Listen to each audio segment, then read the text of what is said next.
Summer heat nu cool shades తో beat చేయండి. Mr. Opticals Mr. Cool offer. Up to 75% off in summer glasses. IPL కీలక స్టేజ్కి చేరింది. Final ముందర జరిగేటువంటి ఫైనల్ అంటే రెండో క్వాలిఫైర్కి సంబంధించి ఎవరి అంచనాలు వాళ్ళకున్నాయి. గుజరాత్ అండ్ రాజస్థాన్ రాయల్స్ ఈ మ్యాచ్ ఆడబోతున్నాయి. సో బలాబలాలు, టీమ్ టెక్నిక్స్, అలానే అందులో ఉన్నటువంటి ఫ్యాన్ ఫేర్ ఫాలోయింగ్ ఉన్నటువంటి ప్లేయర్స్, ఇవన్నీ క్రికెట్లో టెక్నికల్గా చెప్పేటువంటి అంశాలు. గ్రహాలు, గ్రహగతులు ఎటొస్తున్నాయి, ఎవరికి అనుకూలంగా ఉన్నాయి, ఇది కూడా ఒక ఆసక్తికరమైనటువంటి అంశం. అందుకే దీని గురించి చెప్పడానికి కూడా చాలామంది తెలుసుకోవడానికి ముఖ్యంగా ఆసక్తి చూపిస్తూ ఉంటారు. సో అదేవిధంగా ఒక విశ్లేషణ అందించడానికి మనతో పాటు ముళ్ళపూడి సత్యనారాయణ మూర్తి గారు, ప్రముఖ ఆస్ట్రాలజీ ఉన్నారు. సార్ నమస్తే అండి. నమస్కారం సార్. క్రికెట్ గురించి ఆస్ట్రాలజీని జోడించి లాస్ట్ టైం మీరు చెప్పినటువంటి T20 వరల్డ్ కప్ విషయంలో మీరు చెప్పినవి యాక్యురేట్గా వచ్చినాయి.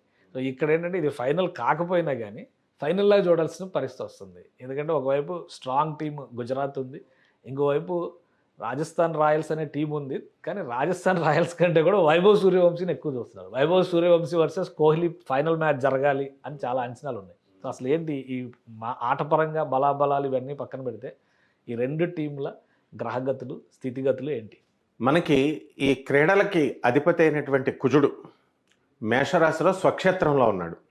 అందువలన అన్ని టీమ్స్ కూడా చాలా బ్రహ్మాండంగా ఆడుతున్నాయి అన్నమాట. ఎప్పుడైతే ఈ 1 వీక్ నుంచి మంచి పుంజుకున్నాయి అన్నీ కూడా. అలాగే క్రీడలకి రెండవ కారకుడైనటువంటి రాహువును చూడాలి, యురానస్ ప్లానెట్. అది కుంభరాశిలో ఉంది. సో అది ఏ రాశిలో ఉంటే ఆ రాశిని ఫేవర్ చేయడానికి అవకాశాలు ఉన్నాయి. సో ఈ మ్యాచ్లో మనకి గుజరాత్ వచ్చేసరికి మనకి శతభిష నక్షత్రం కుంభరాశి అవుతుంది. ఇకపోతే ఈ రాజస్థాన్ ఆర్ఆర్ వచ్చేసరికి తులారాశి అవుతుంది. ఈ తులారాశికి ఈ యొక్క రాహువు అంత స్ట్రాంగ్గా లేడు. కాబట్టి ఈ యొక్క ఎలాగైతే ఆస్ట్రాలజీ అనేటటువంటిది కేవలం బలాబలాల్ని మనం చూసుకొని ఎస్టిమేట్ చేయడానికి పనికొస్తుంది. కొంతవరకు మనము ప్రెడిక్ట్ చేయగలుగుతాం. కాబట్టి ఈ బెట్టింగ్స్ ఇలాంటివి ఆడకుండా ఇది కేవలం వినోదాత్మకంగా చూసుకోవాలి. తర్వాత కొంచెం ఆ ప్లానెట్స్ యొక్క ప్రభావం మనుషులపైన ఎలా ఉంటుంది అనేది తెలుసుకోవడానికి ఒక ఎడ్యుకేటివ్ ప్రోగ్రామ్గా ప్రేక్షకులు తీసుకోవాలని నేను కోరుకుంటున్నాను. అయితే మనకి గుజరాత్లో ఎవరున్నారంటే మనకి ఇప్పుడు గిల్ కెప్టెన్గా ఉన్నాడు, అతను కూడా కుంభరాశి. తర్వాత సాయి సుదర్శన్ ఉన్నాడు, అతను కూడా కుంభరాశి. తర్వాత బట్లర్ ఉన్నాడు, ఆ బట్లర్కి వచ్చేసరికి మన మిథున రాశి అవుతుంది. ధనుర్ లగ్నం కూడా అవుతుంది బట్లర్ వ్యక్తిగత జాతకంలో. అలాగే నిశాంత్ తీసేసరికి వృశ్చిక రాశి. అండ్ మనం ఇప్పుడు 2 జూన్ 2026 సంవత్సరంలోకి ఈ యొక్క గురుడు ట్రాన్సిట్ మారుతున్నాడు మిథున రాశి నుంచి ఈ యొక్క కర్కాటక రాశికి. దానివల్ల ఏమవుతుందంటే మనకి ఈ ముందే మనం ఆ ప్లానెట్స్ ఒక వారం ముందు నుంచే తన రిజల్ట్స్ను ఫోకస్ చేస్తుంటాయి, ప్రభావాన్ని ఇన్ఫ్లుయెన్స్ చేస్తాయి. ఒక ఇల్లు మారుతున్నప్పుడు మనం వారం ముందు నుంచి ఎలా సామాన్ సర్దుకుంటామో, అలాగే తర్వాత ఎలాగైతే సామాన్ 1 వీక్ తర్వాత దిగిన తర్వాత ఎలా అయితే సర్దుకుంటామో ఆ విధంగా ఈ యొక్క గురుగ్రహము శుభ వీక్షణాలని వృశ్చిక రాశి మీద ఇస్తుంది. అలాగే సుందర్ కుంభరాశి. ఇప్పుడు ఆల్రెడీ మన కుంభరాశికి గురుడు 5వ ఇంట్లో ఉన్నాడు మిథున రాశిలో. అలాగే హోల్డర్ కర్కాటక రాశి, ఇక్కడ కొంచెం అష్టమ రాహువు ఉన్నాడు. క్రీడలకి అధిపతి అయినటువంటి రాహువు కొంచెం డౌన్లో ఉన్న కుజుడు మాత్రము వెరీ స్ట్రాంగ్గా స్వక్షేత్రంలో రాజ్యస్థితిలో ఉన్నాడు. దానివల్ల హోల్డర్ కూడా ఈ కొంచెం మంచిగా ఆడడానికి అవకాశాలు ఉంటాయి. ఆ తర్వాత తెవాటియా, రషీద్, రబాడా. మెయిన్గా ఇక్కడ రబాడాది మొన్న బూమ్రా ఎలా అయితే ఆడాడో ఈ రబాడా ఇప్పుడు విజృంభిస్తాడు. ఎందువల్లంటే వైభవ్ సూర్యవంశీని అడ్డుకోవడం ఎవరి వల్ల కాదు. అతను మన ఇండియాకే ఒక ఆణిముత్యం. అండ్ అతను గెలవాలని మనం ఎప్పుడు కూడా కోరుకుంటాం. కానీ అతను మొన్న మ్యాచెస్లో 31, 36 స్కోర్ గుజరాత్తో జరిగినప్పుడు అది కొంచెం ఆందోళనకరమైనటువంటి విషయం అది. కాబట్టి వాళ్ళని కట్టడి చేయడంలో మనకి ఓపెనర్ జైస్వాలు, కెప్టెన్ పరాగ్, ఫెరీరా, తర్వాత షనక వీళ్ళు బ్యాట్లు జుల్పించాల్సినటువంటి అవసరం ఉంది. అలాగే ఈ 2 మ్యాచ్ల్లో కూడా మనకి వైభవం మీద ఆధారపడకుండా మనం చూసుకోవాల్సినటువంటి అవసరం ఉంది. అలాగే ఈ యొక్క బౌలింగ్లో పేసర్ ఆర్చర్ ప్రారంభంలోనే వికెట్లు ఈయన తీస్తూ కీలకంగా నిలుస్తున్నాడు. ఇదోటి కొంచెం జాగ్రత్తగా చూసుకోవాలా. ఆ తర్వాత సిరాజ్ ఒకడు, రబాడా ఒకడు విజృంభిస్తారు. అలాగే మొన్న మ్యాచ్ లాగే ఇప్పుడు కట్టడి చేయడానికి వ్యూహాలు వాళ్ళు రచించుకుంటున్నారు. సో ఇప్పుడు ప్రీ ఫైనల్ మనకి ఇప్పుడు చండీగఢ్లో జరుగుతోంది. అందువలన చాచా చిచ్చు అందువలన అక్కడ మనకి ఈ ఫైనల్ దగ్గరికి వచ్చేసరికి గుజరాత్లో మరి నరేంద్ర మోడీ గారి దగ్గర జరుగుతోంది. అందువలన ఆ రోజు ఆదివారం అవడం కూడా విశేషం.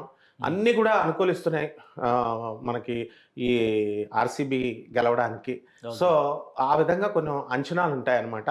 సో మనం ప్రీవియస్ మ్యాచెస్ని కనుక మనం చూసుకున్నట్లయితే మనకి సండే రోజున జరిగిన మ్యాచ్ చూద్దాం. మే 31న ఆర్సీబీ వర్సెస్ టీబీడీ. అంతకు ముందు చూసుకున్నప్పుడు మనము మే 29 అది చంద్రుడు అనమాట, జీటీ వర్సెస్ ఆర్ఆర్. ఇక్కడ మనకి సాయి సుదర్శన్ వీళ్ళంతా కూడా బాగా ఆడారు. తర్వాత ఇప్పుడు మనము అంటే ఇప్పుడు జరగబోయేది ప్రీ ఫైనల్ అండ్ ఫైనల్ చెప్తున్నాను. గత మ్యాచెస్ గురించి మనం వెళ్ళినట్లయితే వెన్స్డే రోజున 27 మే ఈ రోజు కుజుడు చాలా స్ట్రాంగ్గా ఉన్నాడు. ఎవరెవరు ఆడారు? RR, SRH. ఆర్ఆర్ వచ్చేసరికి 47 రన్లు ఎక్కువ కొట్టి గెలిచారు. ఎందువలన ఇది కుజుడు స్వక్షేత్రగతుడయ్యాడు, 9 కుజుడయ్యాడు అంటే రాజస్థాన్కి కుజుడు ఫుల్గా అనుకూలించాడు. నెక్స్ట్ ట్యూస్డే చూడండి, మళ్ళీ మంగళవారం కుజుడు. ఈయన 26 శని, 2, 6 కలిపితే 8 శని. ఎప్పుడు క్రీడలకి రాహువు, కుజుడు, శని క్రీడాకారులు అవడానికి మూడిట్లో కనీసం 2 ప్లానెట్స్ అన్న బలంగా ఉండాలి. సో దీనికి ఆర్సీబీ అండ్ జీటీకి జరిగిన మ్యాచ్లో ఆర్సీబీ 92 రన్స్లో గెలిచారు. ఇక ఫ్రైడే 22 మే మనం తీసుకున్నప్పుడు ఎస్ఆర్హెచ్ ఆర్సీబీ, ఈ ఎస్ఆర్హెచ్ ఏం చేసింది 55 రన్లతో గెలిచింది. అండ్ థర్స్డే 21 మే మనం తీసుకున్నప్పుడు జీటీ అండ్ సిఎస్కే తీసుకున్నప్పుడు జీటీ 89 రన్లు గెలిచారు. కాబట్టి ఇప్పుడు మనకు ఆర్సీబీ ఫస్ట్ ప్లేస్లో ఉంది. కాబట్టి ఓవరాల్గా మనం చూసుకున్నప్పుడు గ్రహ స్థితిగతులను ఇవన్నీ మనం చూసుకున్నప్పుడు పిచ్చు క్రీడాకారులంతా కూడా ఏ రోజు ఆట ఆ రోజే అన్నట్టు నిత్యనూతనంగా ఆడుతున్నారు వాళ్ళు. అందువలన ఈ టాస్ వేయడము, తర్వాత కొంతమంది బౌలింగ్ ఏది డిసైడ్ చేస్తుంది? ఇప్పుడు టాస్ వేసేటువంటి దానిలో టాస్ గెలిస్తే మ్యాచ్ ఇన్ఫ్లుయెన్స్ చేస్తుంది చాలా మంది క్రికెట్ ప్రేమికులు కానీ క్రికెట్ ఎక్స్పర్ట్స్ కానీ నమ్ముతారు. మీరు ఆస్ట్రాలజీ ప్రకారం చూస్తే టాస్ ఎవరు విన్ అయితే ఎవరికి అనుకూలంగా ఉంటుంది? టాస్ ఇప్పుడు వాళ్ళు కోరుకున్న ముందు బౌలింగ్ కోరుకుంటున్నారండి, బ్యాటింగ్ కోరుకోవాలి ఎప్పుడు కూడా. సో ఎప్పుడు కూడా మన T20 వరల్డ్ కప్లో కూడా వాళ్ళకు వచ్చింది ఛాన్స్, న్యూజిలాండ్కి వచ్చింది, కానీ వాళ్ళు బౌలింగ్ కోరుకున్నారు. అందువలన సౌత్ ఇండియాకి ఎప్పుడు కూడా బ్యాటింగ్లో వెరీ స్ట్రాంగ్ ఉంటారు. ఏదో దురదృష్టవశాత్తు మన హైదరాబాద్ వాళ్ళు ఎస్ఆర్హెచ్ వాళ్ళు పోయారు, కానీ ఇప్పుడు అట్లీస్ట్ ఈ ఆర్సీబీ అయినా సరే కప్ అయితే సౌత్ ఇండియాదే, అందులో డౌట్ లేదనమాట. కాబట్టి ఈ యొక్క ప్రీ ఫైనల్ దగ్గరికి వచ్చేసరికి మాత్రం గుజరాత్ వాళ్ళు గెలవడానికి ఎక్కువ అవకాశాలు. Final match Gujarat versus RCB జరుగుతుంది అంటారు. ఖచ్చితంగా జరుగుద్ది. అండ్ ఆర్సీబీ కూడా గెలవడానికి ఎక్కువ అవకాశాలు ఉన్నాయి. డిఫెండింగ్ ఛాంపియన్ ఆర్సీబీ అంటే ఆల్రెడీ లాస్ట్ టైం గెలిచారు కాబట్టి మళ్ళీ ఇంకోసారి వాళ్ళు కప్పు తీసి డెఫినెట్గా చాలా సుదీర్ఘ నిరీక్షణ తర్వాత లాస్ట్ టైం కప్పు గెలిచారు. అంతే కదండి. ఇప్పుడు మళ్ళీ ఇంకో కప్పు గెలిచే ఛాన్స్ ఉందండి 100%. అప్పుడు కూడా మన వరల్డ్ కప్లో కూడా T20 వరల్డ్ కప్లో కూడా ఇండియా గతంలో మనం కొట్టుకుంటూ వచ్చాము, ఆ సాగా మనం కంటిన్యూ చేసుకుంటూ వస్తాం. ఒకసారి గెలిచిన తర్వాత అది విపరీతమైనటువంటి సెల్ఫ్ కాన్ఫిడెన్స్ని ఇస్తుంది, అది మనం కోల్పోకూడదు అనేటటువంటి పట్టుదలని ఇస్తుంది. అందులో ఉన్నటువంటి ప్లేయర్స్ కూడా ఇంటర్నేషనల్ ప్లేయర్స్ కాబట్టి కోహ్లీ వీళ్ళంతా కూడా వైభవ్ సూర్యవంశీ అనుభవం లేకపోయినా ఇంటర్నేషనల్గా ఏజ్ లేకపోవడం వల్ల is a good batsmen like Sehwag, attacking అనమాట. సో అతని దగ్గర ఉన్నటువంటి లక్షణం ఏమిటంటే నాకు అవతలవాడు ఎవరు వేస్తున్నారు అన్నది నాకు అనవసరం, బుమ్రా వేస్తున్నాడా లేకపోతే వేరే వాళ్ళు వేస్తున్నారో నాకు అనవసరం, నేను చూసేది ఆ బాల్ వస్తుందా లేదా, అది అర్జునుడికి ఉన్న లక్షణం ఉంది. ఆ కన్ను గుడ్డి పక్షి కన్ను గుడ్డిని మాత్రమే నాకు కనబడుతుంది అంటున్నాడు. అందువలన అది సక్సీడ్ అవుతున్నాడు. కాబట్టి ఆ సాగా అది అతను గెలవాలని మనం మనస్ఫూర్తిగా కోరుకోవాలి. ప్రీ ఫైనల్లో ఎలా ఉండొచ్చు? ఎందుకంటే మొన్న మ్యాచ్లో ఎస్ఆర్హెచ్ వర్సెస్ రాజస్థాన్ రాయల్స్లో ఒకే ఒక్క డిఫరెన్స్ వైభవ్ సూర్యవంశీ, అంతే కదండి. అతను చేసిన 97 ఇక్కడ విన్నింగ్ ఫ్యాక్టర్ అయింది. ప్రీ ఫైనల్లో సూర్యవంశీ ఎలా ఉండొచ్చు, ఎంత స్కోర్ చేయొచ్చు, యావరేజ్గా మనం అంచనా వేయొచ్చు? వేయచ్చండి, కట్టడి చేస్తారు. ఎందుకంటే ఇంతకు ముందు ఉన్న ఈజీని ఎవరు మ్యాచ్ టు మ్యాచ్ జరుగుతున్నప్పుడు వాళ్ళు వేసిన రాంగ్ స్టెప్స్ ఇవన్నీ కూడా చూసుకొని కట్టడి చేయడానికి ట్రై చేస్తారు. అంటే లాస్ట్ టైం 2 మ్యాచ్లు గుజరాత్ వర్సెస్ రాజస్థాన్ రాయల్స్ 2 మ్యాచ్లు జరిగితే చెరొకటి గెలిచారు. ఈ మ్యాచ్ పక్కాగా గుజరాత్ వైపే ఉందంటారు మీరు? 100% గుజరాత్ వైపే ఉంది. అండ్ మొన్నటి మీద ఎక్కువ స్కోర్ కొట్టాలి సూర్యవంశీ. కొడితే మరి అనుకూలత సెంచరీ చేయాలి మొన్నటి మీద చేయాలి, ఎక్కువ కానీ score చేయనివ్వరు. ఉమ్, ఉమ్. ఎందువల్లంటే ఇప్పుడు మనకి అతనికి అర్ధాష్టమ కేతు ఉన్నాడు. అర్ధాష్టమ కేతు క్రీడాకారులకి కేతు ఒకడు, రాహువు వీళ్ళు ఒకటే ఫుల్ ఫ్లెడ్జ్డ్ ప్లానెట్ అది రాహుకేతువులు. అండ్ కుజుడు బాగానే ఉన్నాడు, వ్యయంలో ఉన్నాడు కుజుడు వృషభ రాశి నుంచి చూసినట్లయితే. అందువలన అలాగే శని లాభంలో ఉన్నాడు, కొంతవరకే చేయగలుగుతాడు. కాబట్టి మొన్నట్లాగే సెంచరీకి దగ్గరగా వస్తాడు తప్ప సెంచరీని కొట్టనివ్వరు అనమాట. సెంచరీ అయితే కొట్టనివ్వరు. గుజరాత్ తో ఆడిన 2 మ్యాచ్లో 31, 36 రషీద్ ఖాన్ ఒకసారి, అవును. సిరాజ్ ఒకసారి వికెట్ అవును, తీసేసారు. అవునండి.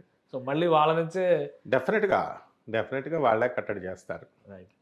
రైట్ థ్యాంక్ యూ సార్ విశ్లేషణ అందించినందుకు. ఇది Gujarat versus Rajasthan Royals match విషయంలో గుజరాత్కి ఎక్కువ అవకాశాలు ఉన్నాయంటారు. ఫైనల్ మ్యాచ్ గుజరాత్ ఆర్సీబీ మధ్య జరగడానికి ఛాన్సెస్ ఉన్నాయని చెప్తున్నారు. ఆర్సీబీ కప్పు లిఫ్ట్ చేస్తుందని చెప్పని సత్యనారాయణమూర్తి గారు అంటున్నారు. సో చూడాలి, గతంలో T20కి సంబంధించి చెప్పినటువంటి జోస్యం నిజమైంది. ఇప్పుడు ఐపీఎల్ విషయంలో ఎంతవరకు సక్సెస్ అవుతారో చూద్దాం. ఇది స్పెషల్ డిస్కషన్. Keep watching.